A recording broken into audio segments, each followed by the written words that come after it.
Hello everyone, welcome to KT classes. I hope आप सभी की प्रिपरेशन अच्छी चल रही होगी। फ्री बॉडी डायग्राम हम पढ़ रहे थे लास्ट की हमने दो वीडियोस में। एक में तो हमने स्मूथ प्लेन सरफेस पर फ्री बॉडी डायग्राम बनाए, फिर हमने सेकंड वीडियो में प्लेन सरफेस इंक्लाइन सरफेस पर हमने फ्री बॉडी डायग्राम बनाए। आज हम बनाने वाले हैं एक वॉल के ऊपर एक ब्लॉक रखा है, तो उसको किस तरह से फ्री बॉडी डायग्राम बना सकते हैं वो उस बारे में चेक करते हैं। तो जैसे कि आपको यहाँ पर बॉडी दिख रही है, वो बॉडी एक वर्टिकल प्लेन के ऊपर रखी हुई है और यहाँ से F फोर्स लगाया जा रहा है। तो F फोर्स इस डायरेक्शन में लगाया जा रहा है, लेकिन इस बॉडी का जो एक्सेलरेशन है वो डाउनवर्ड डायरेक्शन में है, क्योंकि इसका जो वेट है, इस बॉडी का जो वेट है वो डाउनवर्ड डायरेक्शन में लग रहा होगा, विच इज mg, है ना। तो इसका अगर हम फ्री बॉडी डायग्राम बनाते हैं तो लाइक दिस, डाउनवर्ड डायरेक्शन में आपका क्या हो जाएगा, mg हो जाएगा, और इस डायरेक्शन में आपका क्या हो जाएगा, फोर्स हो जाएगा। बट जब ये फोर्स इस बॉडी के ऊपर लग रहा है, तो ये बॉडी इस वॉल के ऊपर कोई फोर्स लगा रही है, तो ये बॉडी भी इसके ऊपर कुछ फोर्स लगाएगी, that is normal reaction capital N। ठीक है, that is normal reaction capital N। तो इस बॉडी की इक्वेशंस क्या बनेंगी, फ्री बॉडी डायग्राम तो आपका रेडी है, अब इसकी इक्वेशन क्या बनेगी। देखिए, net force equal to mg होता है, तो F नेट आपका डाउनवर्ड डायरेक्शन में और उस डायरेक्शन में आपका ma है, तो F नेट की जगह पर आपका आ जाएगा mg is equals to ma। This is your one equation. आप m से m कैंसिल भी कर सकते हैं। सेकेंड इक्वेशन आपकी क्या बनेगी, F minus n equal to 0, यानी F इक्वल टू क्या हो जाएगा, n हो जाएगा। F इक्वल टू n का मतलब क्या है कि जितना फोर्स इस डायरेक्शन में लग रहा है उतना फोर्स इस डायरेक्शन में लग रहा है, यानी कि इस हॉरिजॉन्टल डायरेक्शन में बॉडी कोई मूव नहीं कर रही है, यानी F इक्वल टू n हो जाएगा।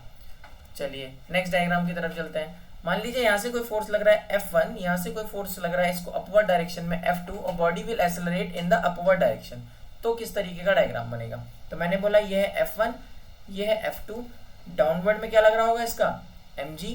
मैंने लास्ट वीडियो में भी बताया था, weight always act in the vertical downward direction. तो वर्टिकल डाउनवर्ड डायरेक्शन में आपका क्या लगता है, वेट लगता है। अब ये बॉडी इस डायरेक्शन में फोर्स लगा रही है, तो इस डायरेक्शन में इसके ऊपर क्या लग रहा होगा, नॉर्मल कैपिटल N लग रहा होगा। अच्छा, उसके बाद हम क्या कर सकते हैं, बॉडी का मोशन किस डायरेक्शन में, अपवर्ड डायरेक्शन में। तो अब हम ट्राई करते हैं चीजों को करने के लिए। अगर बॉडी ऊपर की डायरेक्शन में जा रही है, इसका मतलब ये है कि ऊपर वाला फोर्स ज्यादा है, तो हम बोल सकते हैं F2 minus mg is equals to ma। तो this is my first equation. ठीक है, फिर इधर का डायरेक्शन और इधर का डायरेक्शन में, दोनों डायरेक्शन में कुछ फोर्सेज लग रहे हैं, बट बॉडी इस डायरेक्शन में यानी वर्टिकल डायरेक्शन में बॉडी मूव नहीं कर रही है, बॉडी वर्टिकल डायरेक्शन में मूव नहीं कर रही है, यानी n minus f is equals to क्या हो जाएगा, 0, यानी f इक्वल टू n हो जाएगा। This is my equation 2। दोनों डायग्राम आपको समझ में आए होंगे।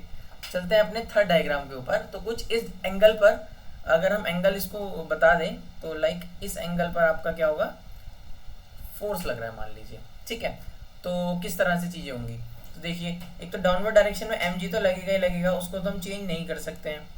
ठीक है, अगर हम इसका कंपोनेंट देख रहे हैं, दिस इज थीटा, तो this one is f cos theta. अगर ये f है तो this one is f cos theta, और ये वाला क्या हो जाएगा, this one is f sin theta, this one is f sin theta. अगर f sin थीटा इसके ऊपर लग रहा है, तो ये भी अपना नॉर्मल लगाएगा इस बॉडी के ऊपर, तो इस डायरेक्शन में क्या लगाएगा, ये नॉर्मल लगाएगा। तो आपकी इक्वेशन फ्री बॉडी डायग्राम तो तैयार हो गया, सभी लगने वाले फोर्सेस आपके तैयार है। अब पता चला कि एक्सेलरेशन क्या है, अपवर्ड डायरेक्शन में, तो बॉडी किस तरह से बिहेव करेगी।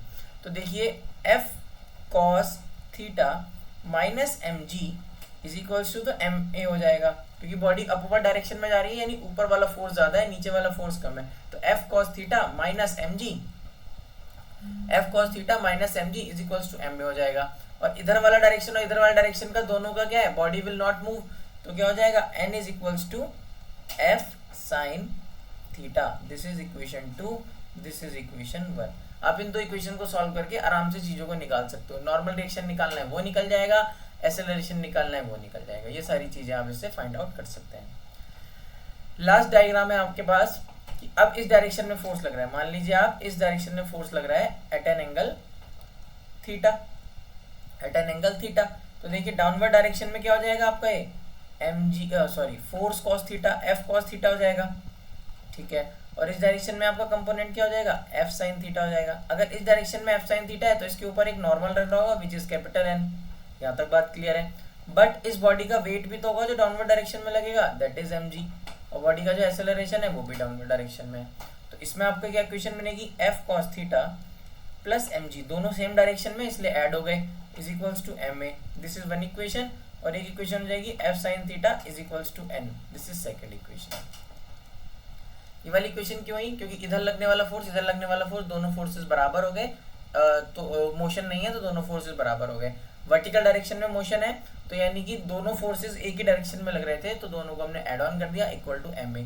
इक्वेशन हमारे पास वही है, न्यूटन का second law, F net equal to mass into acceleration, इसी से हम बनाते हैं ये सारी चीजें।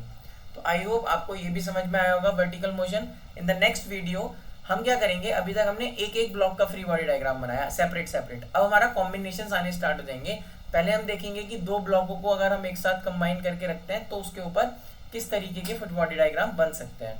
आफ्टर दैट हम देखेंगे कि जो पुली और ब्लॉक सिस्टम होता है उसका अरेंजमेंट देखेंगे और उसके फ्री बॉडी डायग्राम बनाने की कोशिश करेंगे।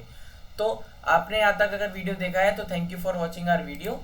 और अगर आपको लगता है कि किसी को फ्री बॉडी डायग्राम की ज़रूरत है, उन्हें समझना है, तो ये वीडियो उन लोगों तक शेयर करिए जिससे आपके साथ साथ उन लोगों की भी मदद हो सके। Thank you.